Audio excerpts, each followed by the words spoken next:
मित्रांनो, लिसन टू री ॲप्लिकेशन तुम्हाला सर्व प्रकारचे स्पर्धा परीक्षांसाठी आवश्यक असणारे ऑडिओ बुक्स, ऑडिओ नोट्स आणि इतर मटेरियल देखील उपलब्ध करून देते. 4. सागर तळ रचना. पृथ्वीवर पाणी आणि जमीन यांचे वितरण असमान आहे हे आपल्याला माहीत आहे. सुमारे 71% पृथ्वीचे पृष्ठ पाण्याने व्यापलेले आहे. तरी या पाण्याखाली ही जमीन आहे, मात्र ती पाण्याप्रमाणे समपातळीत नाही. भूपृष्ठावर आपल्याला दिसणाऱ्या असमान उंचीच्या प्रदेशाचे आपण अनेक भूरूपांमध्ये वर्गीकरण करतो. असेच वर्गीकरण जलमग्न जमिनींचे करता येते. महासागराची तळरचना. जलमग्न जमिनीच्या रचनेला सागर तळरचना म्हणून ओळखले जाते. सागर तळरचना समुद्र सपाटीपासून असलेल्या खोलीच्या आधारे व तेथील जमिनीच्या आकारानुसार विचारात घेतली जाते. महासागरांची सरासरी खोली सुमारे 3700 मीटर आहे. महासागराचा तळ भूमीप्रमाणेच उंच सखल आहे. जलमग्न भूरूपांनी मिळून सागराच्या तळाची रचना ठरते. सागर तळ रचना विविध महासागरांमध्ये भिन्न आहे. या रचनेतील काही ठळक भूप्रकार व सर्वसाधारण क्रम आपण पाहूया. समुद्र किनाऱ्यापासून जसजसे आत जावे तसतसे जलमग्न भूरचनेत बदल होतात. भूखंड मंच. किनाऱ्यालगत असलेला व समुद्रात बुडालेला जमिनीचा भाग म्हणजे भूखंड मंच होय. हा सागर तळाचा सर्वात उथळ भाग आहे. यालाच समुद्रबुड जमीन असेही म्हणतात. त्याचा उतार मंद असतो. भूखंड मंचाचा विस्तार सर्वत्र सारखा नसतो. काही खंडांच्या किनाऱ्याजवळ तो अरुंद तर काही खंडांच्या किनाऱ्याजवळ तो शेकडो किलोमीटर पर्यंत रुंद आहे. याची खोली साधारणतः समुद्र सपाटीपासून सुमारे 200 मीटर पर्यंत असते. मानवाच्या दृष्टीने भूखंड मंच महत्वाचा आहे. जगातील मासेमारीची विस्तृत क्षेत्रे भूखंड मंचावरच आढळतात. भूखंड मंच हा भाग उथळ असल्याने सूर्यकिरण तळापर्यंत पोहोचतात. तेथे शेवाळ, प्लवंक यांची निर्मिती होते. हे माशांचे खाद्य असते. खनिज तेल, नैसर्गिक वायू व विविध खनिजे भूखंड मंचावरून खनन करून मिळवता येतात. उदाहरणार्थ मुंबई हाय हे अरबी समुद्रातील खनिज तेल व नैसर्गिक वायू मिळणारे भूखंड मंचावरील एक क्षेत्र आहे. खंडांत उतार. भूखंड मंचाचा भाग संपल्यावर समुद्र तळाचा उतार तीव्र होत जातो.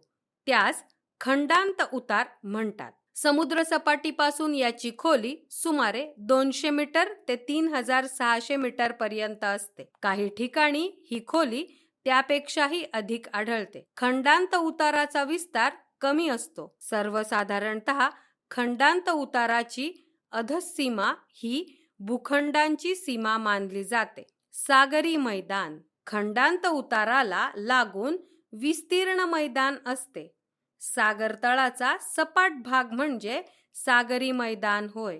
सागरी मैदानावर लहान मोठ्या आकारांचे जलमग्न उंचवटे, पर्वत, पठारे इत्यादी भूरूपे आढळतात.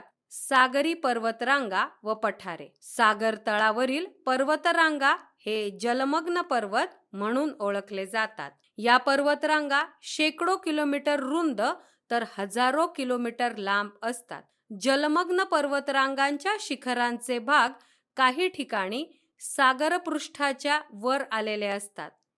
त्यांना आपण सागरी बेटे म्हणून ओळखतो. उदाहरणार्थ आइसलँड, अटलांटिक महासागर, अंदमान निकोबार बेटे, बंगालचा उपसागर. काही सागरी उंचवट्यांचे माथे सपाट व विस्तृत असतात. त्यांना सागरी पठार म्हणतात. उदाहरणार्थ हिंदी महासागरातील छागोसचे पठार, सागरी डोह व सागरी गर्ता. सागर तळावर काही ठिकाणी खोल, अरुंद व तीव्र उतारांची विवर सदृश्य सागरी भूरूपे आढळतात. त्यांना सागरी डोह किंवा गर्ता असे म्हणतात.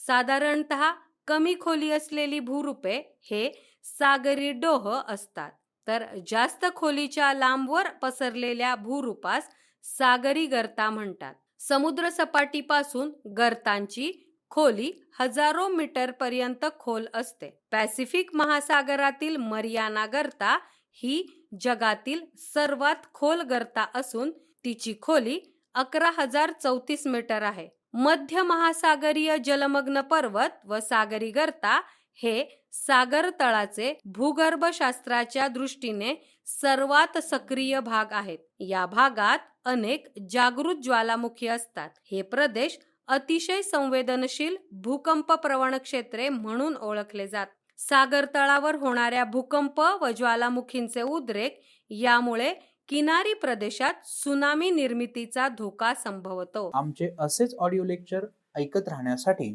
तुम्ही या ऑडिओ सोबतच्या लिंकवर क्लिक करून प्ले स्टोअर वरून आपले ॲप्लिकेशन डाउनलोड करू शकता. सागरी संचयन. सागराचा तळ हा जगातील त्या ठिकाणी असलेल्या सखल भाग आहे. त्यामुळे या भागात वेगवेगळ्या प्रकारच्या पदार्थांचे संचयन होते. त्याचे स्वरूप खालीलप्रमाणे आहे. लहान मोठ्या आकारांचे दगडगोटे, जाडीभरडी वाळू, मातीचे सूक्ष्म कण इत्यादी पदार्थ नद्या, हिमनद्या इत्यादींमार्फत खंडांवरून वाहून आणले जातात व त्यांचे संचयन मुख्यतः भूखंड मंचावर होते. अशा पदार्थांना सागरी अवसाद असे म्हणतात. ज्वालामुखीच्या उद्रेकातून बाहेर पडलेली राख व लाव्हारस यांचे संचयन सुद्धा येथे आढळते. खूप खोलवर विशेषतः सागरी मैदानाच्या भागात अतिसूक्ष्म मातीचे कण मोठ्या प्रमाणावर साचतात. यात सागरी वनस्पती व प्राणी यांचे अवशेष मिसळलेले असतात. हे सर्व मिश्रण अतिसूक्ष्म कणांचे बनलेले व ते मृदू चिखलाच्या स्वरूपात असते. यामध्ये सागरी प्राण्यांच्या व वनस्पतींच्या अवशेषांचे प्रमाण साधारणतः 30% असते. या मृदू चिखलास सागरी निक्षेप असे म्हणतात. याशिवाय काही मानवनिर्मित घटकांचे संचयन सागरात होते. त्यापैकी शहरातील सांडपाणी, घनकचरा, किरणोत्सर्गी पदार्थ, टाकाऊ रसायने, प्लास्टिक इत्यादी पदार्थांमुळे जलावरणास प्रदूषणाचा धोका निर्माण होतो. हे पदार्थ सागरी जीवसृष्टी व तेथील पर्यावरणाच्या दृष्टीने अत्यंत हानिकारक आहेत. यातील प्रदूषणकारी घटकांचे प्रमाण कमी असूनही त्यांचे उपद्रव मूल्य अधिक आहे. महासागरातील जीवसृष्टीचे स्वरूप समजण्यासाठी तसेच सागर तळावरील खनिजांची माहिती मिळवण्यासाठी अवसाद महत्त्वाचे ठरतात. अवसादांच्या एकमेकांवर साचणाऱ्या थरांचा व सागर जलाचा दाब यामुळे या संचयनातून तरित खडकांची निर्मिती होते. समुद्र सपाटी कोणत्याही ठिकाणची उंची व खोली त्या भागातील समुद्र सपाटीपासून मोजली जाते. समुद्र सपाटीपासूनची जास्तीत जास्त भरतीची पातळी व ओहोटीची असणारी पातळी यांच्यातील सरासरी काढून निश्चित केले जाते. या सरासरी काढलेल्या उंचीस 0 मानून त्यापेक्षा अधिक उंच किंवा कमी खोल उंचीची ठिकाणे धनात्मक व ऋणात्मक मूल्यात सांगितली जातात. उदाहरणार्थ माउंट एव्हरेस्ट 8,848 मीटर तर मरियाना गर्ता ऋण 11,034 मीटर. भारतामध्ये सर्वेक्षणासाठी चेन्नई येथील समुद्र सपाटीची सरासरी उंची 0 मानली जाते. ती भारतातील सर्व ठिकाणांसाठी समुद्र सपाटीपासूनची उंची मानली जाते. सागर, महासागर यामध्ये जमिनीवरून येणाऱ्या अनेक बाबींचे संचयन होते. हे संचयन नैसर्गिक निक्षेप व अवसाद या स्वरूपात असते. तसेच मानव स्वतः देखील नको असलेल्या अनेक गोष्टी सागरात टाकून देतो. यामुळे सागरतळ आणि सागराचे पाणी प्रदूषित होण्याचा धोका संभवतो. येथील सजीवसृष्टीस ते हानिकारक आहे. जमिनीवर असणाऱ्या सजीवसृष्टीपेक्षा जास्त प्रजाती सागरात राहतात. हे आपण नेहमीच लक्षात ठेवले पाहिजे. सागरतळ रचनेचा अभ्यास करताना एक गोष्ट लक्षात घेतली पाहिजे, ती म्हणजे सागर तळाचे वय.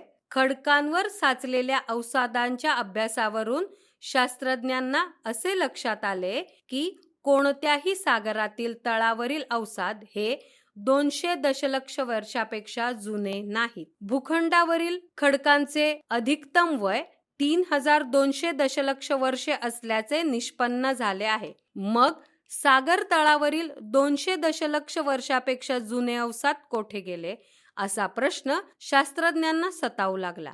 त्यावर शास्त्रज्ञांनी सागर तळावरील अवसादांबरोबर सागर तळाच्या खडकांचाही अभ्यास केला. त्यावरून त्यांच्या लक्षात आले की सागर तळाचे खडकही 200 दशलक्ष वर्षापेक्षा जुने नाहीत. कोणत्याही महासागराचा तळ भूपृष्ठाच्या तुलनेत अगदी अल्पवयीन आहे असे अनुमान काढले गेले आणि ते आता सर्वमान्य झाले आहे. या शोधाचा उपयोग पुढे भूपट्ट विवर्तनिकी या संकल्पनेच्या अभ्यासात झाला. आमचे असेच ऑडिओ लेक्चर ऐकत राहण्यासाठी तुम्ही या ऑडिओ सोबतच्या लिंकवर क्लिक करून प्ले स्टोअरवरून आपले ॲप्लिकेशन डाउनलोड करू शकता. 5. सागरी प्रवाह. सागरी जलाचे हालचालींच्या आधारे 2 भाग केले जातात. समुद्र सपाटीपासून ऋण 500 मीटर, ऋण 500 पेक्षा जास्त खोल. समुद्र सपाटीपासून 500 मीटर खोलीपर्यंत भाग हा वरचा थर मानला जातो. या खोलीपर्यंत सूर्यकिरणांची उष्णता पोहोचू शकते. या विभागातील सागरी जलाची हालचाल मुख्यतः तापमान व क्षारता यामुळे होते. ग्रहीय वाऱ्यांमुळे सागर जलाला गती प्राप्त होते. क्षितिज समांतर किंवा पृष्ठीय सागरी प्रवाह. पृष्ठभागांवरील प्रवाहातून महासागरातील 10% पाणी वाहते. सागर पृष्ठापासून 500 मीटर पर्यंतचे प्रवाह पृष्ठभागावरील किंवा पृष्ठीय प्रवाह समजले जातात. या प्रवाहातून होणारा पाण्याचा विसर्ग स्वेड्रप या एककाने मोजला जातो. एक स्वेड्रप म्हणजे 10 घनस मीटर प्रति सेकंद विसर्ग असतो. सागर जलाची क्षितिज समांतर हालचाल ही उष्ण आणि शीत प्रवाहांच्या स्वरूपात होते. विषुववृत्ताकडून ध्रुवाकडे व ध्रुवाकडून विषुववृत्ताकडे हे प्रवाह वाहतात. हे प्रवाह मोठ्या प्रमाणावर ग्रहीय वाऱ्यांमुळे दूर अंतरापर्यंत ढकलले जातात. त्यामुळे महासागराचे पाणी विषुववृत्ताकडून दोन्ही ध्रुवांकडे व तेथून पुन्हा विषुववृत्ताकडे असे प्रवाहित होतात.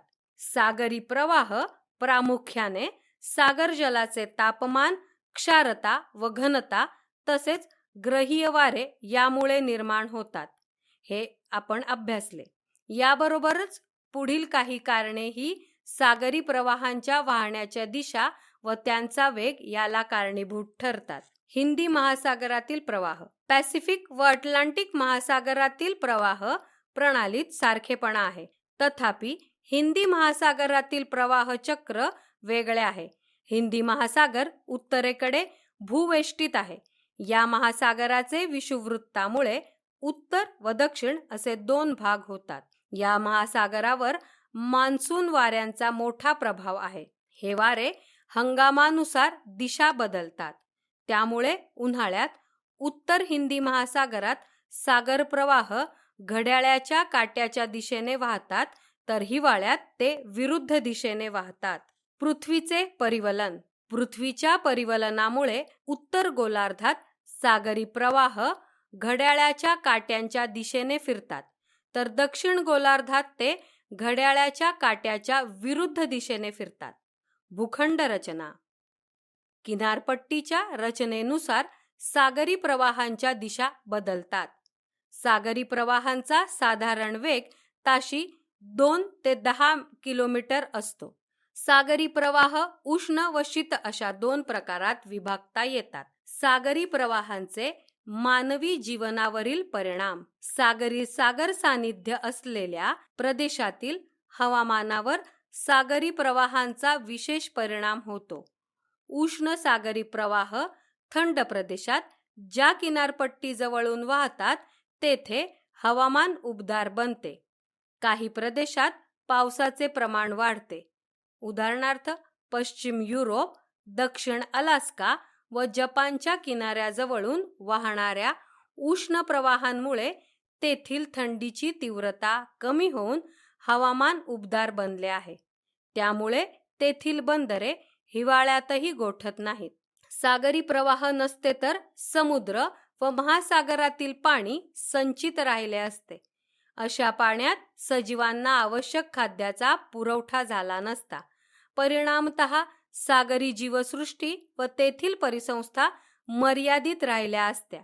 उष्ण व शीतप्रवाह जेथे एकत्र येऊन मिळतात त्या भागात वनस्पती, शेवाळ, प्लवंक इत्यादींची वाढ होते. हे माशांचे खाद्य असते. त्यामुळे तेथे मोठ्या प्रमाणावर मासे येतात. त्यांचे प्रजनन होते. म्हणून अशा भागात मोठी मत्स्य क्षेत्रे निर्माण झालेली आहेत. अटलांटिक महासागरातील उत्तर अमेरिका खंडाजवळील ग्रँड बँक, युरोप खंडाजवळील डोंगर बँक ही त्यांची काही उदाहरणे आहेत. उष्ण आणि शीतप्रवाह जेथे एकत्र येतात त्या भागात दाट धुके निर्माण होते. असे धुके वाहतुकीस बाधा आणते. आमचे असेच ऑडिओ लेक्चर ऐकत राहण्यासाठी तुम्ही या ऑडिओ सोबतच्या लिंकवर क्लिक करून प्ले स्टोअरवरून आपले ॲप्लिकेशन डाउनलोड करू शकता. न्यू फाउंडलंड बेटाजवळ गल्फ उष्ण प्रवाह आणि लॅब्राडॉर शीतप्रवाह एकमेकांना मिळतात. त्यामुळे दाट धुके निर्माण होते. शीतसागरी प्रवाहामुळे ध्रुवीय प्रदेशांकडून हिमनग वाहत येतात. असे हिमनग सागरी वाहतूक मार्गावर आले तर जहाजांना ते धोकादायक ठरतात. सागरी प्रवाह जलवाहतुकीच्या दृष्टीने महत्वाचे आहेत.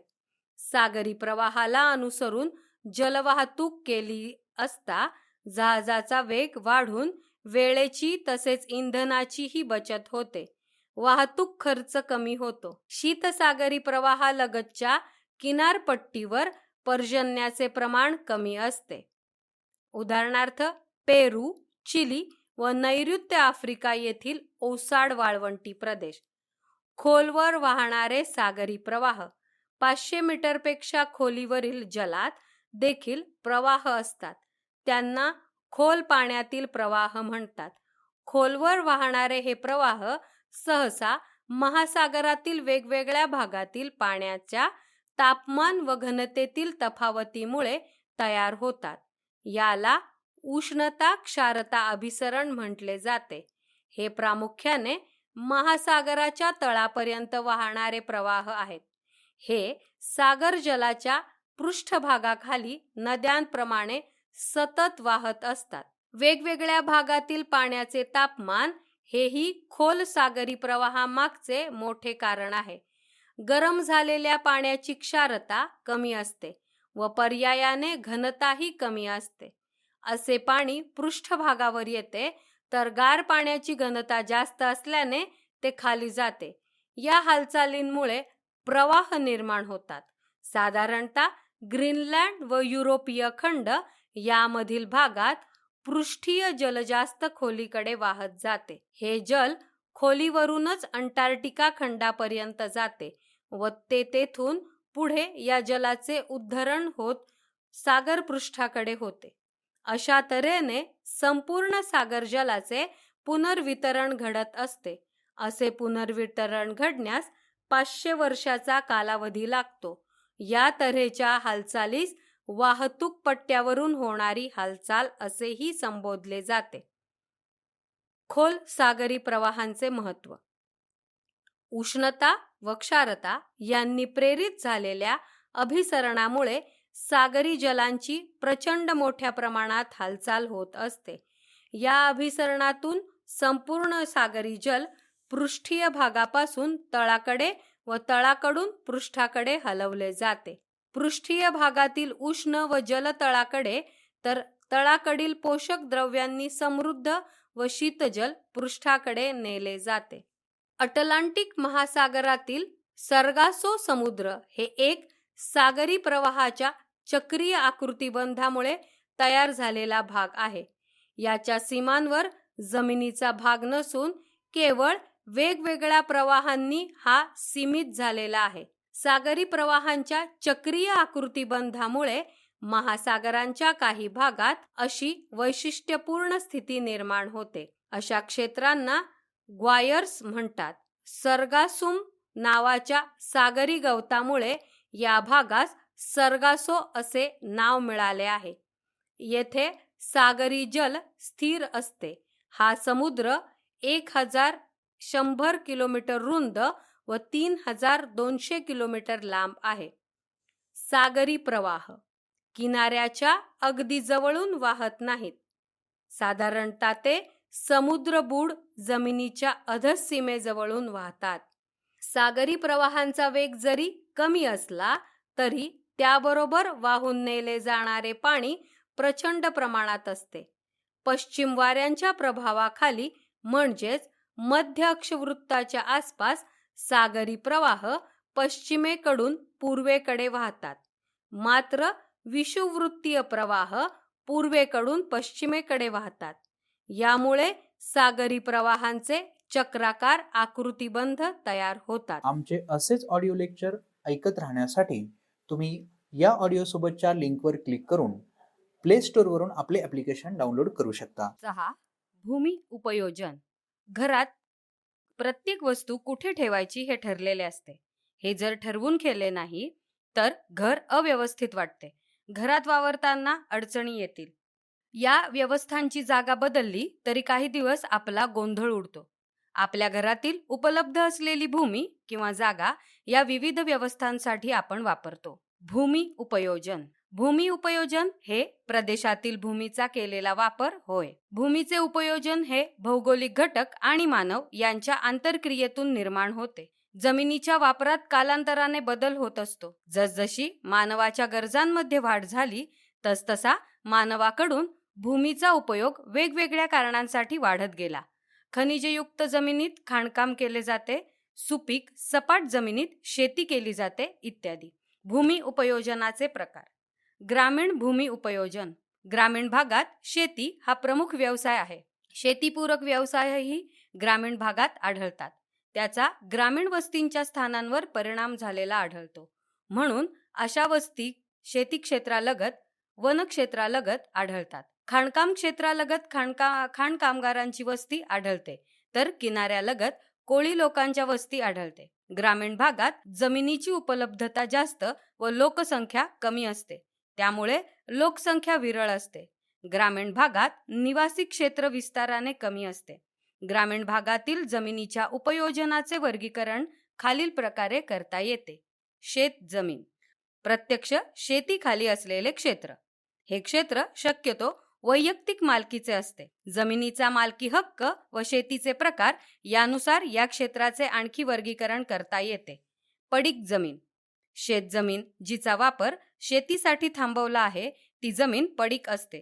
जमिनीचा कस वाढवण्यासाठी 1 ते 2 हंगाम शेतजमिनीचा काही भाग शेतकरी वापरत नाहीत. त्याला चालू पड म्हणतात. वनजमीन.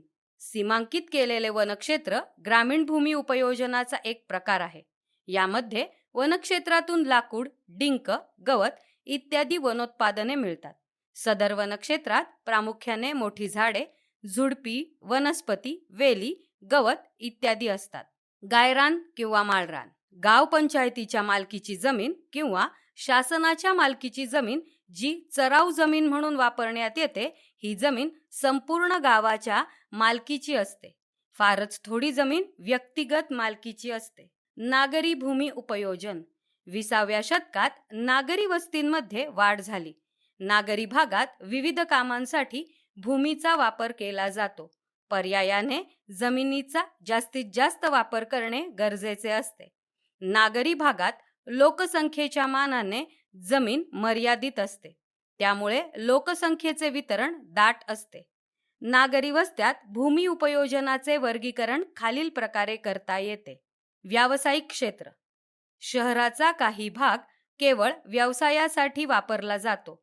या भागात दुकाने, बँका, कार्यालये यांचा समावेश प्रामुख्याने होतो. केंद्रीय व्यवहार विभाग ही कल्पना यातूनच निर्माण झाली. उदाहरणार्थ मुंबईमधील फोर्ट किंवा BKC वांद्रे कुर्ला कॉम्प्लेक्स. निवासी क्षेत्र. यामध्ये जमिनीचा वापर लोकांच्या राहण्यासाठी केला जातो. या क्षेत्रात घरे, इमारती या बाबींचा समावेश होतो.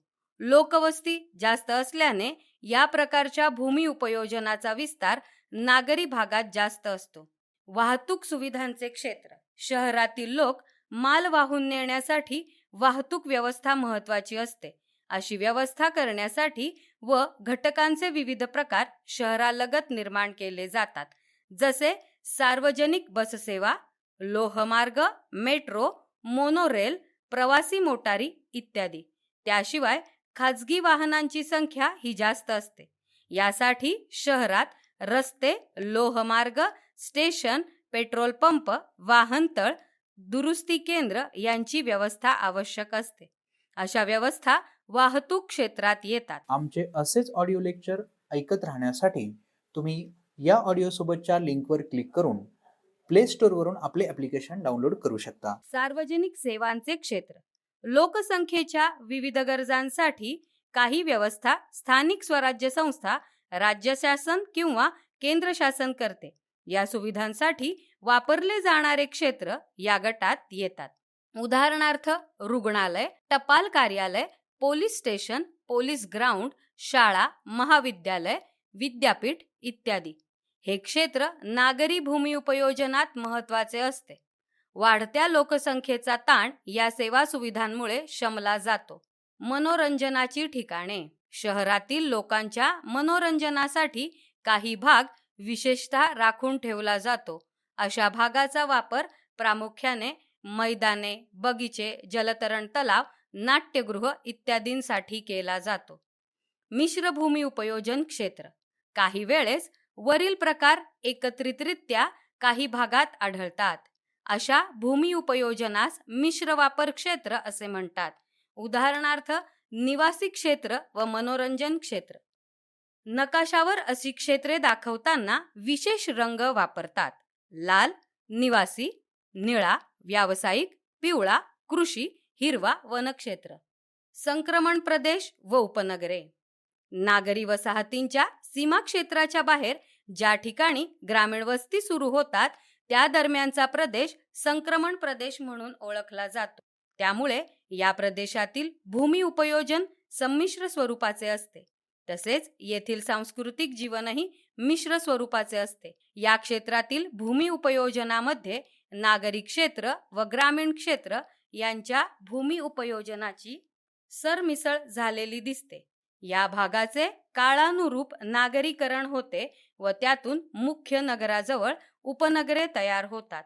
उदाहरणार्थ वांद्रे, भांडूप इत्यादी मुंबई शहराची उपनगरे आहेत. नियोजित शहरे. औद्योगिक क्रांतीनंतर जगभरात मोठ्या प्रमाणात नागरीकरण सुरू झाले. हे नागरीकरण सुनियोजित नसल्याने शहरे अनियंत्रित पद्धतीने वाढत गेली. रोजगाराच्या संधीमुळे शहरांमध्ये मोठ्या प्रमाणावर लोकसंख्येचे स्थलांतर होते. त्यामुळे शहरी भागात जागेची उपलब्धता हा नेहमीच गंभीर प्रश्न असतो. शहरातील भूमी उपयोजनात मोठ्या प्रमाणावर विविधता दिसते. मर्यादित जमीन व भूमी उपयोजनातील विविधता तसेच वाढत जाणारे शहर याबाबत भविष्याच्या दृष्टीने नियोजित शहरे निर्माण करण्याबाबत विचार सुरू झाले. शहरांच्या उत्पत्तीपूर्वीच शहरातील भूमी उपयोजन कसे राहील याबाबत नियोजित आराखडा तयार करून त्यानुसार शहरांचा विकास साधला जाऊ लागला. सिंगापूर, सेऊल दक्षिण Korea, Zurich Switzerland, Washington DC अमेरिकेची संयुक्त संस्थाने, ब्राझिलिया ब्राझील, चंदीगड व भुवनेश्वर भारत इत्यादी नियोजित शहरांची उदाहरणे आहेत. विविध देशांमध्ये भूमी उपयोजनाचे प्रमाण वेगवेगळे असते. जमिनीची उपलब्धता, देशातील लोकसंख्या, तिची गुणवत्ता व आवश्यकता यानुसार भूमी उपयोजनाच्या प्रकारात फरक पडतो. जसे जपानमध्ये वनाच्छादित जमिनीची टक्केवारी जास्त असून स्थायी कृषीखालील जमिनीची टक्केवारी फारच अल्प आहे. त्या मानाने भारतातील वनाच्छादित जमिनीची टक्केवारी कमी आहे असून स्थायी कृषीखालील जमिनीची टक्केवारी जास्त आहे. प्रदेशातील भूमी उपयोजनेनुसार विकासाची पातळी समजून घेता येते. जमिनीची मालकी व मालकी हक्क. 7/12 उतारा. भूमी उपयोजनामध्ये जमिनीचा वापर कसा केला जातो हे आपण पाहिले. जमिनीची मालकी ही खाजगी किंवा सरकारी असू शकते. या संदर्भातील नोंदणी ही सरकारच्या महसूल खात्याकडे केली जाते. नोंदणी केलेल्या जमिनीविषयी सर्व माहिती महसूल खात्याकडील 7/12चा उतारा या कागदपत्रात पाहता येते. याविषयी थोडी माहिती घेऊ. 7/12च्या उतार्यामुळे जमिनीवरील मालकी हक्क कोणाचा आहे हे समजते. हा उतारा शासकीय अभिलेख महसूल विभागातर्फे दिला जातो. क्रमांक 7 व क्रमांक 12 ही जमिनीच्या मालकी हक्कांसंबंधीच्या कायद्यातील विशेष कलमे आहेत. 7/12 उतारा म्हणजे जमिनीचा एक प्रकारचा आरसा होय, कारण हा उतारा वाचून प्रत्यक्ष जमिनीवर न जाता त्या जमिनीचा संपूर्ण अंदाज आपल्याला बसल्या जागी मिळू शकतो. महसूल खात्याच्या एका रजिस्टरमध्ये जमीनधारकांच्या मालकी हक्क, कर्जाचा बोजा, जमिनीचे हस्तांतरण, त्यातील पिकांखालील क्षेत्र यांचा समावेश असतो. यापैकी गावचा नमुना नंबर 7 आणि गावचा नमुना नंबर 12 मिळून 7/12 उतारा तयार होतो. म्हणून या उतार्याला 7/12 उतारा असे म्हणतात. जमीन व महसुलाच्या व्यवस्थापनासाठी प्रत्येक गावच्या तलाठ्याकडे हे गाव नमुने असतात. 7/12 उतारा कसा वाचावा? भोगवटादार वर्ग 1 म्हणजे ही जमीन वंश परंपरेने चालत आलेली मालकी हक्काची असते. भोगवटादार वर्ग 2 म्हणजे सरकारने अल्पभूधारक किंवा भूमिहीनांना दिलेली जमीन जिल्हाधिकाऱ्यांची परवानगी दिली तरच या जमिनीची विक्री, भाडेपट्टा, गहाण, दान, हस्तांतरण करता येते. त्याखाली आकार, जमिनीवर लावण्यात आलेला कर, रुपये किंवा पैसे यामध्ये दिलेला असतो. इतर हक्क मध्ये मालमत्तेचे इतर अधिकार धारण करणाऱ्याच्या नावाची नोंद असते. तसेच सदर जमिनी संदर्भात घेतलेले कर्ज फिटलेले आहे किंवा नाही हे समजते. मिळकत पत्रिका, प्रॉपर्टी कार्ड, बिगर शेतजमीन असलेल्या मालमत्तेची नोंद मिळकत पत्रिकेत केली जाते. मालकी हक्क व क्षेत्रफळ दर्शविणारा दस्त नगर भूमापन विभागातून मिळतो. यात खालील माहिती असते: सिटी सर्वे क्रमांक, अंतिम प्लॉट क्रमांक, कराची रक्कम, मिळकतीचे क्षेत्रफळ, वहिवाटीचे हक्क इत्यादी. भूमी उपयोजनावर परिणाम करणारे घटक: ग्रामीण भूमी उपयोजन, नागरी भूमी उपयोजन. ग्रामीण भूमी उपयोजन हवामान, मृदा, उताराचे स्वरूप, जलसिंचनाच्या सुविधा, नैसर्गिक साधन संपत्ती, सरकारी धोरण. नागरी भूमी उपयोजन भूक्षेत्राचे स्थान, नैसर्गिक साधन संपत्ती, गृहनिर्माण धोरण, वाहतूक मार्ग, औद्योगिकरण, व्यापार, क्रीडांगण व मनोरंजनाच्या सुविधा, सरकारी धोरण. लिसन टू री ॲप्लिकेशन तुम्हाला सर्व स्पर्धा परीक्षांसाठी आवश्यक असणारी ऑडिओ नोट्स, ऑडिओ बुक्स आणि इतर मटेरियल देखील उपलब्ध करून देते. चला तर मित्रांनो, भेटूयात पुढच्या लेक्चरमध्ये. तोपर्यंत धन्यवाद.